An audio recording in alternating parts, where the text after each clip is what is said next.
Hello everyone. Welcome to Bedtime Secrets, where the shadows come alive and the most chilling stories are shared in the dead of night. Don't forget to hit subscribe. You never know when a new bedtime secret might visit you, and trust me, you won't want to miss it. Welcome to the family, and welcome to the dark. They say there's a place, hidden deep in the heart of the forest, where the snow falls heavier than anywhere else. The trees here grow so tall and thick, they seem to shut out the sun, casting long shadows that stretch even in daylight. But as night falls, those shadows take on a life of their own, silent, waiting. If you venture far enough into these woods, beyond where the footprints of the lost have disappeared, you might come across an old cabin, so worn and weathered that it barely stands against the weight of the years. Its roof sagging, its windows broken, its door hanging loosely on its hinges. This cabin, so forgotten by time, still carries an air of something left behind. Something waiting. People don't talk about it much anymore, but those who know, those who live close by, always speak in hushed tones when they do. They tell the story of what happened here, the terrible events that unfolded on one fateful Christmas Eve, the kind of night that no one can forget, yet no one wants to remember. It is said that once upon a time, there was a family that lived in that very cabin. A mother, father, and their 3 children, each of them with their own dreams, their own lives. On the night before Christmas, the whole town was alive with the sound of celebration, of people gathering, of carols filling the air. But in that cabin, as the snow fell quietly outside, something else was taking place. No one knows what happened exactly, no one who lived to tell about it, that is. But by the morning of Christmas Day, the entire family was gone. No signs of struggle, no traces left behind. Just an untouched dinner table, where the food had gone cold, a fire still crackling weakly in the hearth, and a Christmas tree, decorated with bright, gleaming ornaments, standing as though waiting for them to return. At first, the townspeople assumed it was an accident, maybe a fire or an unfortunate event that led to their disappearance. But the search came up empty, the forest around the cabin offering no clues. There were whispers, though whispers that began in the weeks that followed, stories carried from one person to another, until they could no longer be ignored. Some say they heard a sound late that night, a soft, haunting lullaby, drifting through the trees like the wind itself was singing. Others insist they saw something even stranger, a faint light from within the cabin, flickering behind the cracked glass of the window, as if someone was still there, but no one could get close enough to see who, or what. And then, there were those who swore that, on certain nights, the snow would not fall as it should. The moon would rise high, and though the wind remained still, the trees would sway, slowly, unnaturally, as if something was moving among them, something unseen. But what was most unsettling was the figure, standing in the doorway of the cabin. A woman, her face hidden, her body still as the cold night air. Sometimes, she would stand in the light from the candle that flickered in the window.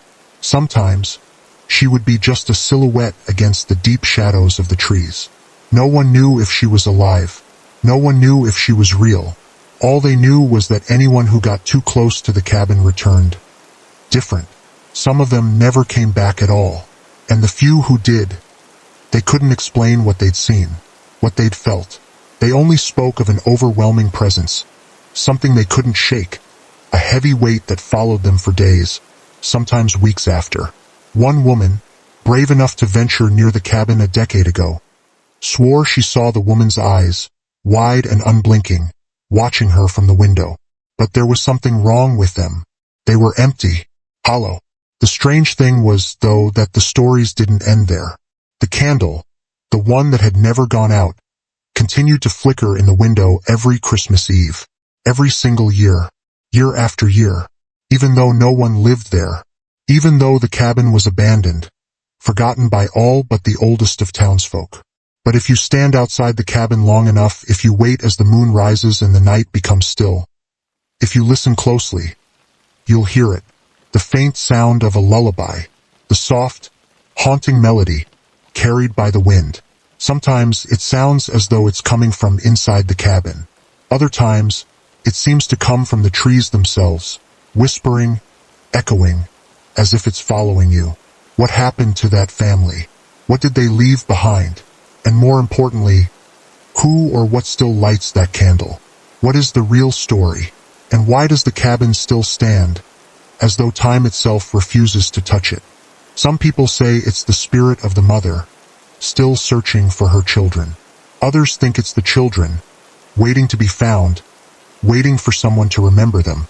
But there are others who believe something darker is at play here. A force that doesn't care about family, doesn't care about love.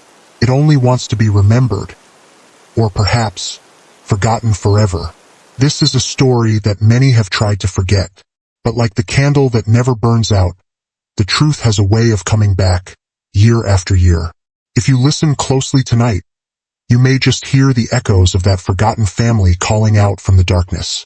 Long before the cabin was abandoned, and long before the whispers of the woman in the woods began to haunt the town, there was a young woman named Maria.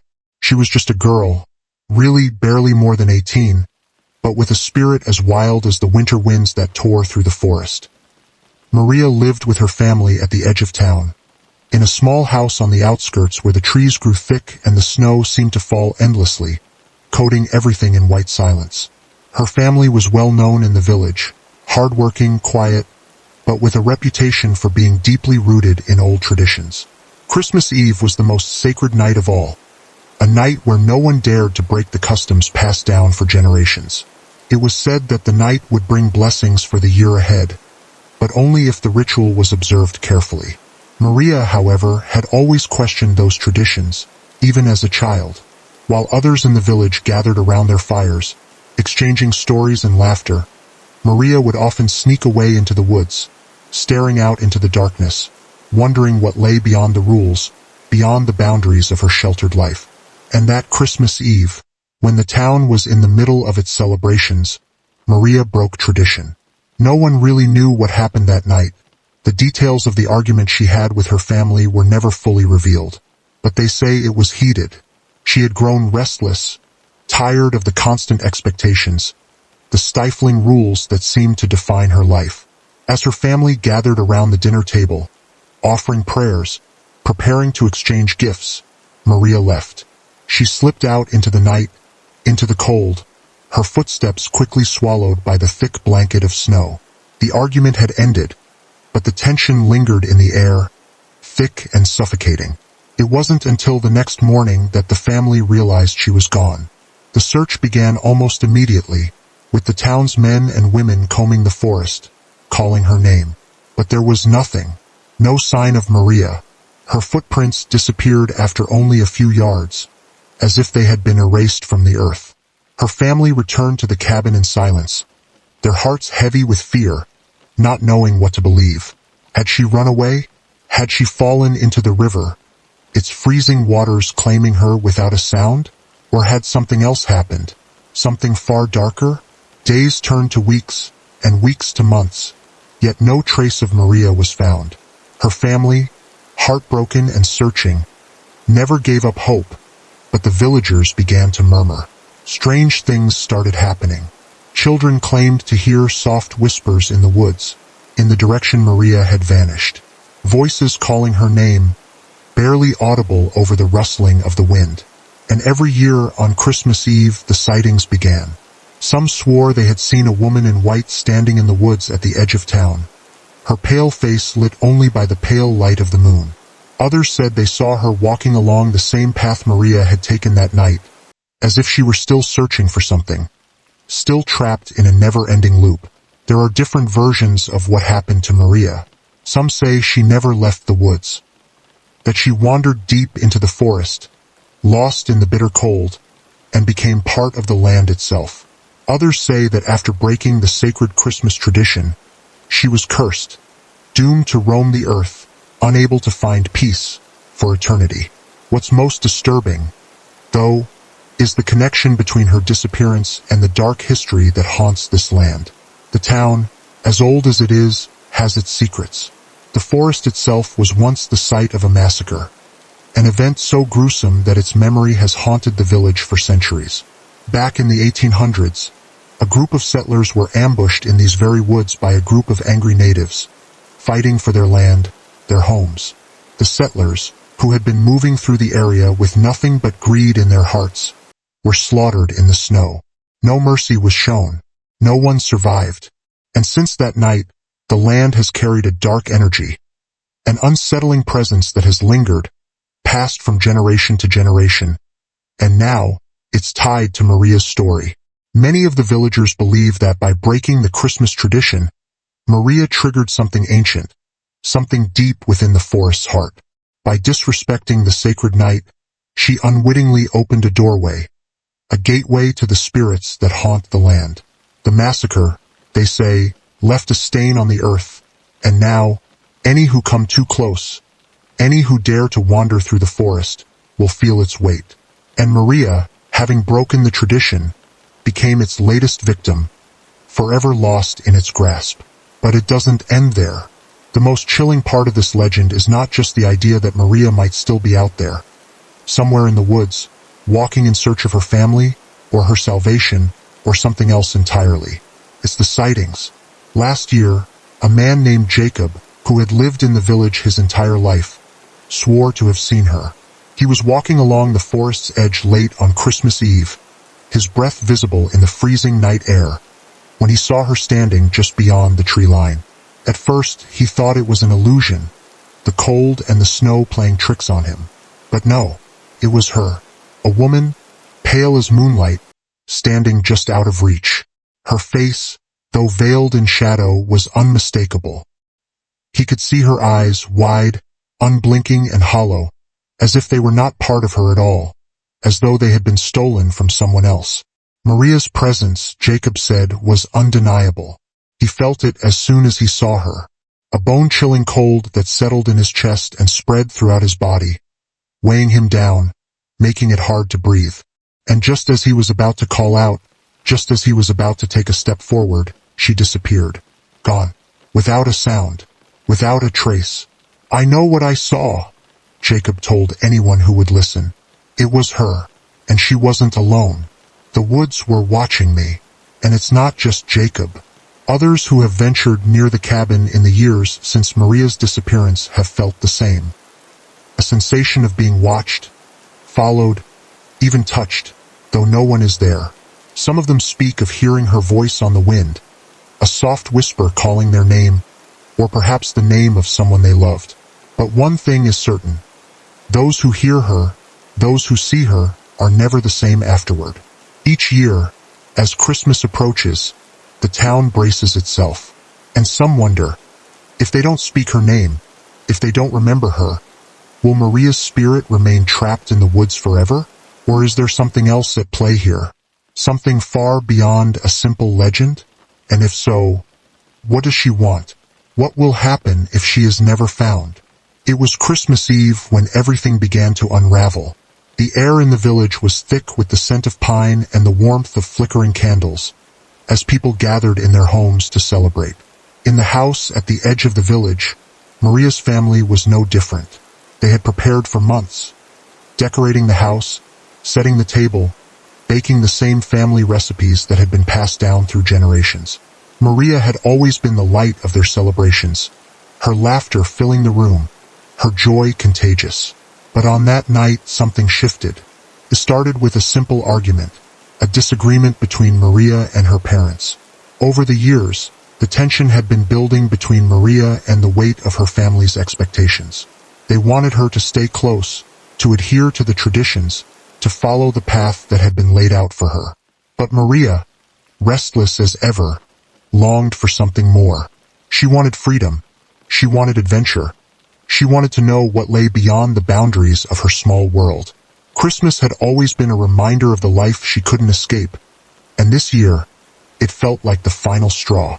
The argument was heated, sharp words exchanged. Her parents, hearts heavy with concern, tried to reason with her. But Maria, hurt and defiant, stormed out of the house, slamming the door behind her with such force that it rattled the old wooden frame. The sound was loud enough to shake the walls, but it was soon swallowed by the stillness of the night that would change everything. Outside, the snow had already begun to fall in thick, heavy flakes, covering the ground in a soft, white blanket. Maria didn't care. She didn't stop to grab her coat or her scarf. She just ran. Ran into the night, away from the house, away from her family, away from everything that kept her tied down. The air was sharp and biting, but she felt nothing. There was no warmth to be found in that place anymore. The villagers, busy with their own holiday celebrations, barely noticed her leaving. But as the night grew colder and the hours passed, something unsettling began to stir in the woods. It started as a faint sound, so faint it could have been mistaken for the wind, rustling through the trees. But then, it came again, clearer this time. A scream. A woman's scream, sharp and desperate, echoed through the dark forest. No one was quite sure where it came from, but it was impossible to ignore. People who had been enjoying their Christmas festivities stopped what they were doing, straining their ears to catch the sound. The scream was followed by silence. Unsettling, unnatural silence. And that was the moment when the first whispers began to spread. Maria was gone. The following morning, the town awoke to the heavy weight of unease. A search was quickly organized, with villagers and family members combing the area around the house, hoping to find Maria safe and sound, maybe just lost in the snow, seeking refuge somewhere. They began by looking in the woods, the place where she had gone, the place where her footprints had disappeared. But as they ventured deeper into the forest, the search party found something that didn't make sense. Her footprints, crisp and clear in the snow, led them far into the woods, disappearing into a thicket of trees. They could see where she had walked, how she had struggled through the heavy snow, but then, there was nothing. The footprints simply stopped, as if someone or something had erased them from the earth. There was no sign of struggle, no trace of Maria's presence after that point. Just an eerie, empty silence. A deep, cold silence that seemed to hang in the air, heavy and oppressive. The rain began to fall, mixing with the soft snowflakes, and the ground became slick with the wetness. The cold settled into their bones as they continued searching, but Maria's trail led them nowhere. The town began to whisper, as they always do when something can't be explained, when the unexplainable becomes a dark, looming presence in the air. The search continued for days, but still nothing. Maria was gone. No sign, no clue, nothing to explain what had happened. The townspeople were left with questions. Questions that would remain unanswered for years to come. But even more disturbing were the strange things that started to occur after her disappearance. At night, people would claim to hear sounds coming from the woods, soft, haunting cries, faint whispers carried on the wind, calls for help that seemed to echo from the trees. Some said it was just the wind, but those who dared to listen longer swore they could hear Maria's voice. They said it was her, calling out to them, her voice tinged with fear and desperation. But whenever they ventured out into the woods to search for her, they found nothing.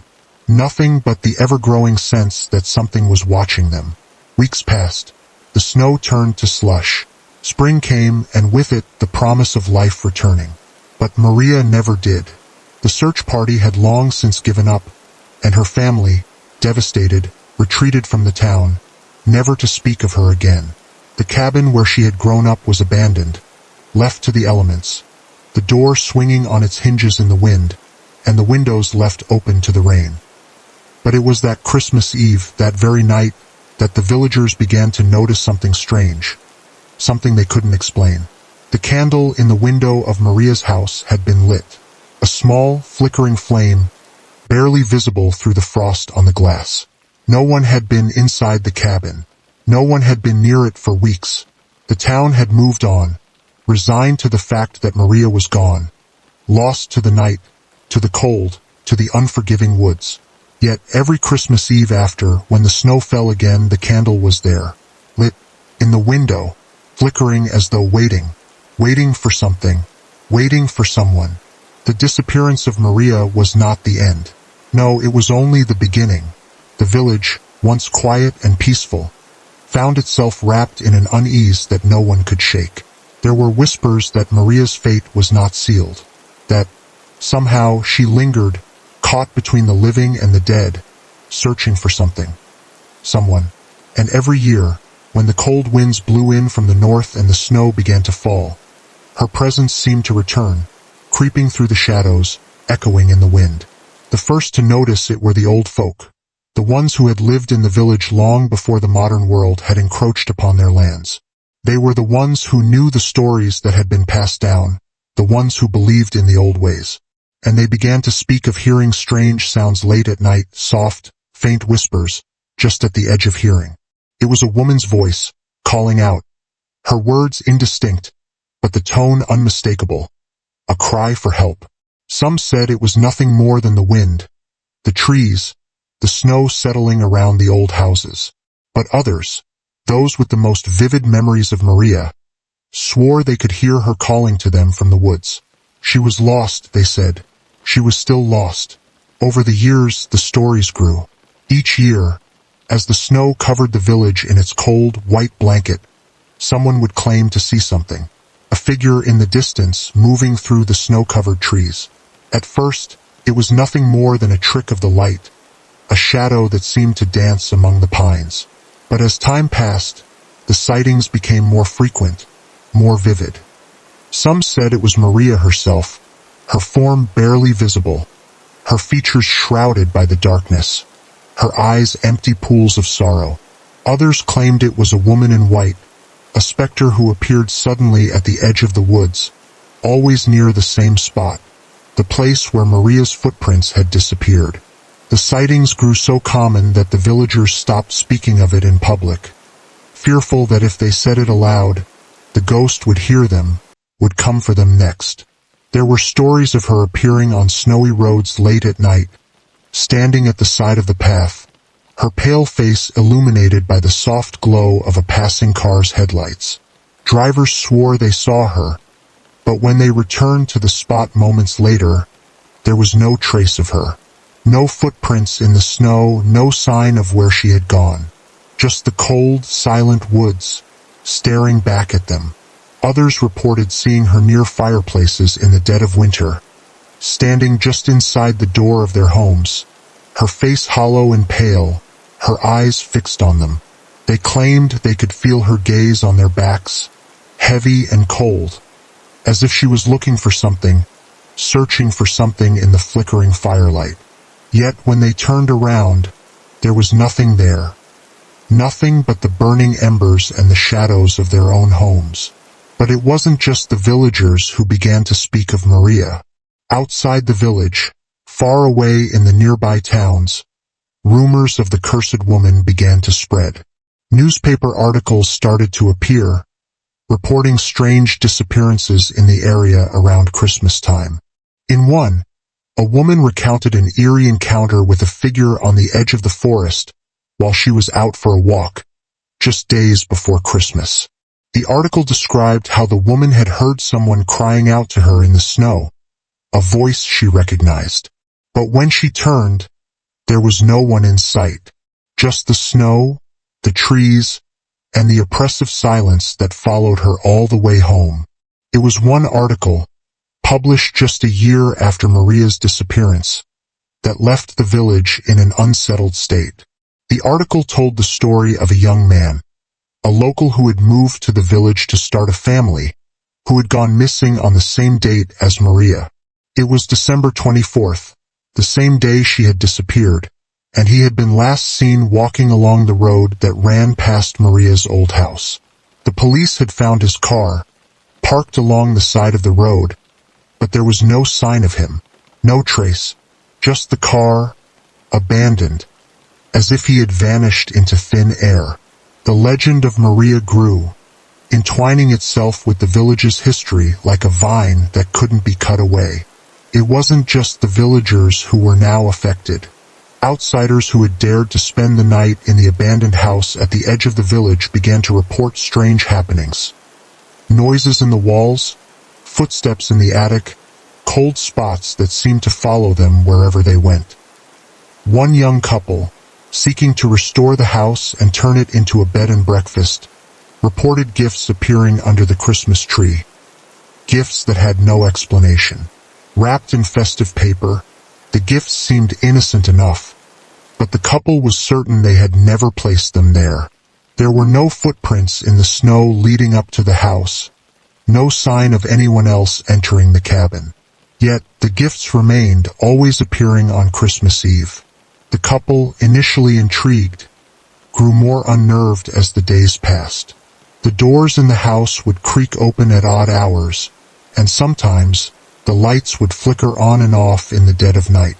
One night, they woke to the sound of soft singing, a lullaby perhaps, coming from the living room. When they ventured downstairs to investigate, there was no one there, only the faint smell of pine and the soft glow of the tree lights. The next day, they packed their bags and left, never to return. But the stories didn't stop there. A new family moved into the house, a family with young children, desperate for a fresh start. The children, barely old enough to understand the legends, would talk about a woman who appeared at night, a woman who watched them sleep, her pale face staring out from the corner of the room. The parents laughed it off as nightmares until one night, the mother woke to the sound of soft footsteps in the hall, followed by a woman's voice, singing a lullaby to her children. She rose from bed and hurried into the hallway, but when she reached the children's room, there was no one there. No one but the soft, lingering smell of pine, and the unmistakable cold, like the air just before a storm. The town began to believe that Maria's curse had become something real, something that could not be escaped. And so the legend of Maria, the woman in white, the lost soul, continued to grow with each passing year, with each Christmas Eve that passed. The woods were no longer a place for the living. They had become a realm of the dead, and Maria's presence lingered in the cold air, in the snow, in the whispers of the wind. But the question remains, what did Maria want? Why was she still here? And what happened to those who crossed her path? Despite the growing legend and the inexplicable happenings, there were those who could not ignore the pull of curiosity. The darkness that surrounded Maria's disappearance, the whispers that seemed to rise from the forest itself, became too much for some to resist. Paranormal investigators, equipped with cameras, recorders, and sensors, made their way to the village in the hopes of uncovering the truth. They came with scientific minds, seeking to explain what others had dismissed as mere superstition. But what they encountered only deepened the mystery, and what they found was far more terrifying than they could have ever anticipated. The team entered the forest in the dead of night, armed with equipment designed to detect the faintest traces of supernatural activity. Their cameras, designed to pick up the most minute details, captured nothing at first. The forest was eerily still, save for the occasional rustling of branches in the wind, the soft crackling of the underbrush beneath their boots. They walked deeper into the trees, further from the village, where the snow-covered ground seemed to muffle their every step.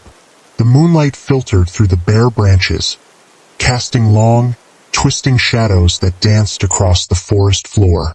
Then, as they ventured further, strange things began to happen. Their equipment started to malfunction. Cameras that had been recording without issue suddenly cut out. Their recorders, which had been perfectly fine, began to emit static, buzzing with a strange interference that seemed to be coming from nowhere. One investigator, a seasoned professional who had traveled to some of the most haunted places in the world, stopped in his tracks, a look of confusion on his face. His flashlight flickered and died in his hand, plunging them all into darkness for a few seconds before he managed to get it working again. But it wasn't the darkness that unsettled them the most. It was the sounds. At first, it was a whisper, so faint they couldn't make out the words. But then, as they continued forward, the whispers grew louder. They sounded like voices that were speaking in a language they couldn't understand.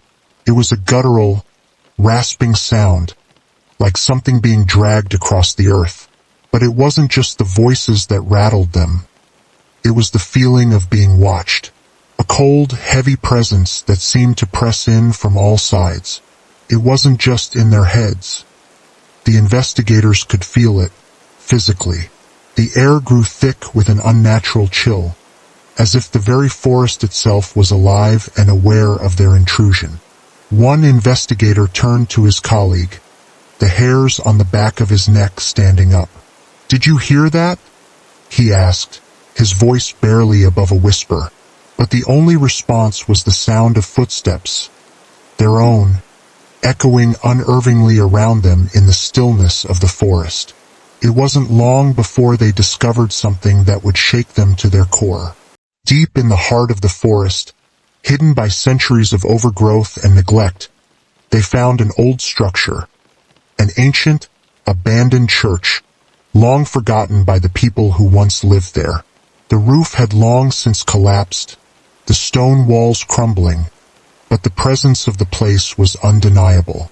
It felt as though the very air was thick with something old, something dark. As they explored the church, they found cryptic symbols carved into the walls, symbols that didn't appear in any of the local records. The carvings seemed almost too deliberate, too organized, as if they had been made with a purpose. A sense of dread gripped the investigators as they pieced together what they were seeing. The symbols were not just decorations. They were part of something far older, something tied to an ancient, forgotten ritual.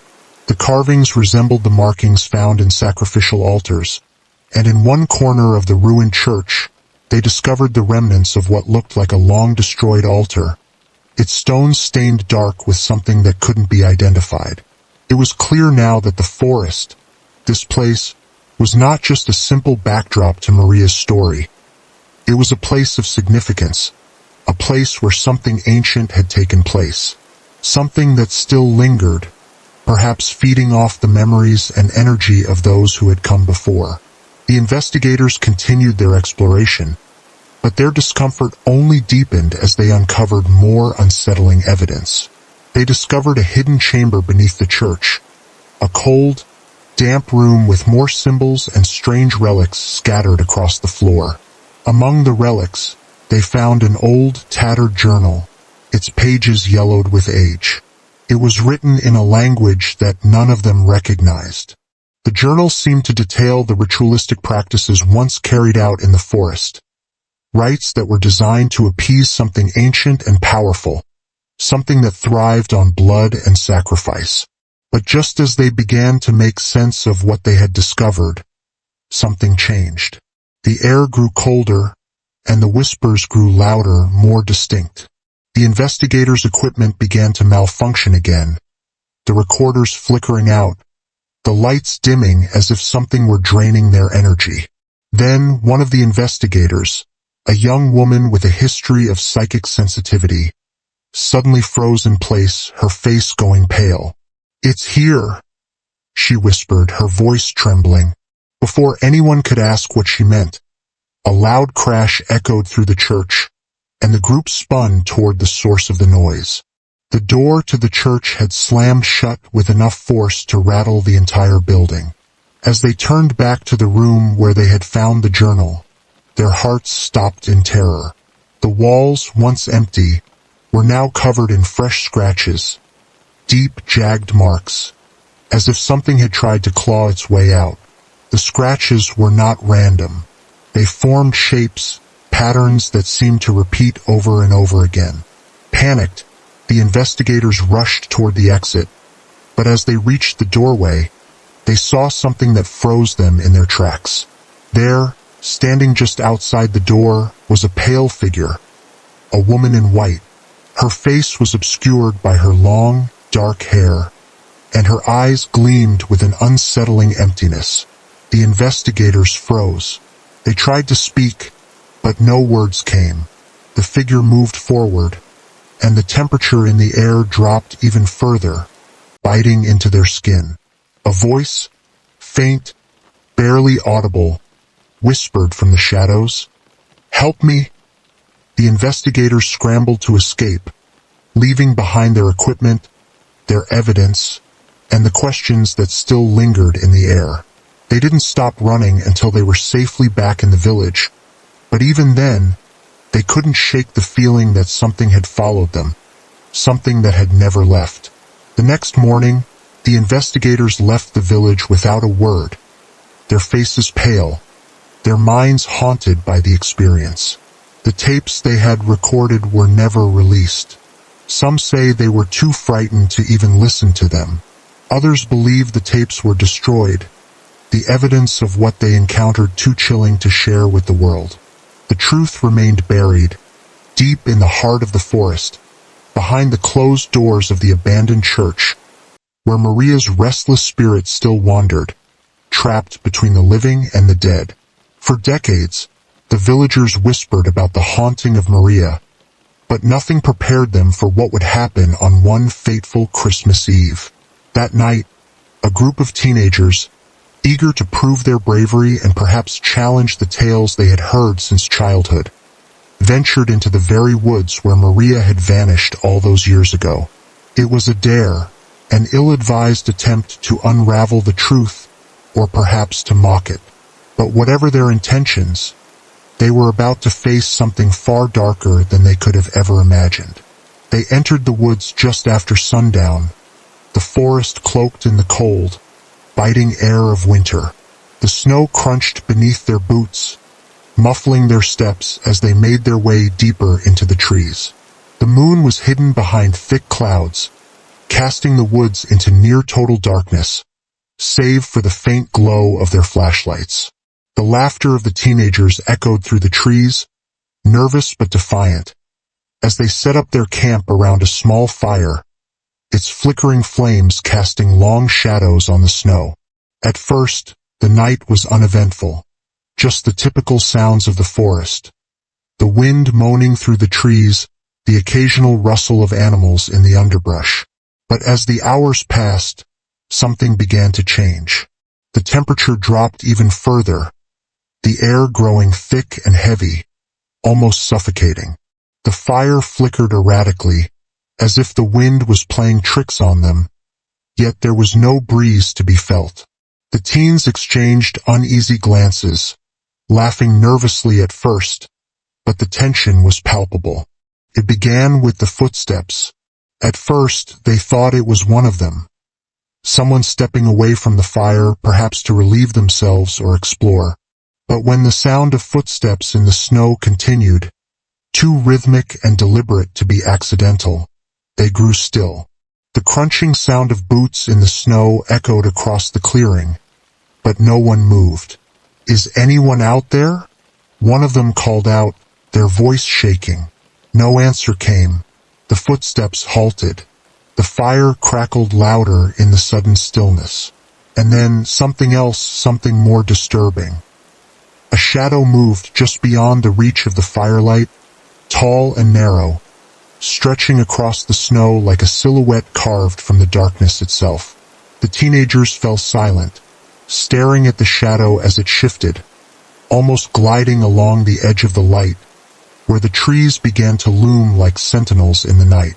It moved with a grace that unnerved them, yet there was something unnatural about its presence. Too still, too fluid. One of the boys, whose bravado had been the loudest just moments before, stood up. "It's probably an animal," he said, though his voice lacked conviction. But deep down they all knew it wasn't. The shadow paused, motionless, at the edge of the clearing, and for a moment everything was quiet. Unnervingly, suffocatingly quiet. No wind, no rustling of leaves, no sounds at all. The world seemed to hold its breath. Then came the screams. It was the girl who had been sitting closest to the fire. She jumped to her feet, eyes wide with terror, staring into the darkness beyond. Her mouth moved, but no words came out, only gasps, before she screamed again. It's her." The others scrambled to their feet, their hearts pounding in their chests. But before they could make sense of what was happening, the air seemed to turn colder still, the temperature plunging into a freezing, biting chill. The fire sputtered, struggling to maintain its glow before it suddenly extinguished, leaving them in complete darkness. The only sound now was the frantic breathing of the group, each person desperate to make sense of what they were experiencing. And then, just when they thought they could take no more, the figure appeared. A woman in white, her long, disheveled hair hanging like a curtain around her pale face, obscuring her features. She was standing just at the edge of the firelight, her body half hidden in the shadows, motionless as if waiting for something. Her white gown was stained with patches of dark red, her arms hanging limp at her sides. The group froze, their bodies stiff with terror. They couldn't move, couldn't speak. The air was thick with something, an overwhelming presence that seemed to seep into their very bones. Their eyes were locked on the figure, unable to look away, even though every instinct screamed for them to run. And then the woman, Maria, moved. Slowly, deliberately, she stepped forward, her feet dragging through the snow. With each step, the sound of her movements was muted, swallowed by the cold silence that had fallen around them. Her face, once hidden behind her hair, now became visible, pale, gaunt, with hollow eyes that seemed to pierce through their very souls. There was no emotion in her gaze, only emptiness. One of the boys, shaking uncontrollably, reached for the fire poker, but his hand faltered, his body seizing as the figure continued to advance. Maria's eyes flicked toward him, her expression blank, and then, in a voice so soft it was barely a whisper, she spoke. "It's not over." The words were barely audible, but they carried a weight that seemed to echo in the stillness, as if the forest itself had absorbed them. The teens tried to scream, tried to run, but their legs wouldn't obey them. It was as if the very air around them had solidified, trapping them in place. The last thing they heard before the world turned dark was the sound of Maria's footsteps, drawing nearer, and her voice, once again, repeating those words. "It's not over." The events of that night, however, weren't the first to draw attention to Maria's restless spirit. Over the years, the whispers of her ghostly appearances grew, but it wasn't until decades later, when the village priest made a startling confession, that the true nature of the curse was brought to light. It was late one evening, when the priest, now an elderly man with a weathered face, sat down with a local historian. He admitted, in hushed tones, that he had been hiding something for many years, something that could unravel everything the villagers had thought they knew about Maria's disappearance. In his hands he held an old, tattered diary, bound in worn leather. The pages inside were yellowed with age, each word written in a shaky hand. But the story it told was one of profound horror and tragedy. It was Maria's diary. Through the diary's pages, Maria revealed something no one had known, the horrifying truth about her family's past. Her ancestors, it seemed, had been more than mere settlers in the village. They were among the very people responsible for the massacre that had taken place on this land over a century ago. The priest confessed that he had known about the bloodshed, but had kept it a secret, fearing what it might mean for the village's fragile peace.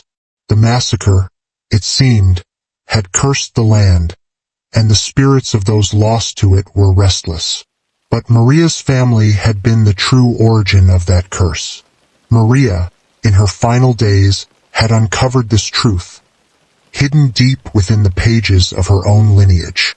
Her ancestors, responsible for the lives lost during that horrific time, had left a trail of blood that had never been atoned for.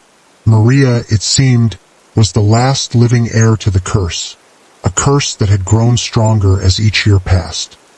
And as Christmas Eve approached each year, her spirit returned to the woods, seeking a reckoning, seeking justice for the wrongs done, though no one could ever give it to her. But the real question lingered in the village's heart, one that could never be answered fully. Was Maria's ghost still seeking justice for the wrongs of her ancestors?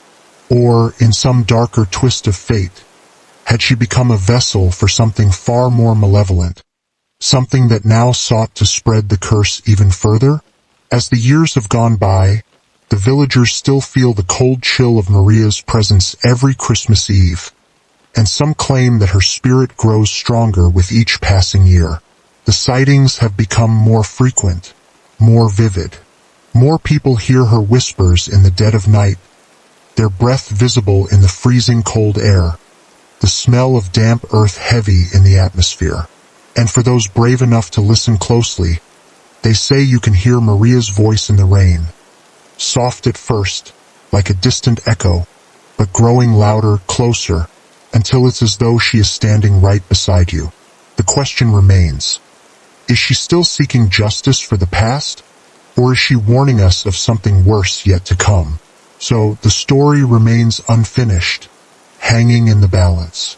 Some say the curse Maria carries will never end until her bloodline is wiped from the earth, while others believe she is trapped in an eternal loop, forever wandering the woods in search of something, someone, to finally release her from the torment of her past.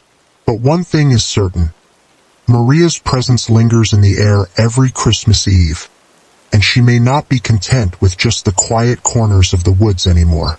As you sit by your window tonight, watching the rain fall softly against the glass, listen closely. Somewhere in the distance, Maria might just be calling your name. If you enjoyed this story, if the chill of Maria's footsteps still lingers in your mind, then don't let this be the last you hear. Hit subscribe and turn on notifications, so you'll be ready when the next chilling tale comes to life. But be warned, if you leave this story unfinished, if you let curiosity fade, you might find that Maria's restless spirit has her own plans for you. After all, she doesn't care if you believe. She will come for you, and she might pay you a visit this Christmas. Have you ever experienced something strange on Christmas Eve? Something that sent shivers down your spine? A shadow in the corner of your eye? A whisper in the dead of night? Share your story below. Let's unravel these mysteries together. Because Maria is not the only one who lingers in the dark. Maybe your story could be the next to fuel the legend. Stay tuned for our next video, where we'll uncover another chilling legend from the depths of winter. A story that has haunted this very land for centuries. Who knows? It might just be closer to you than you think. Remember, keep your doors locked, your lights on, and your ears open. You never know what might be out there, waiting.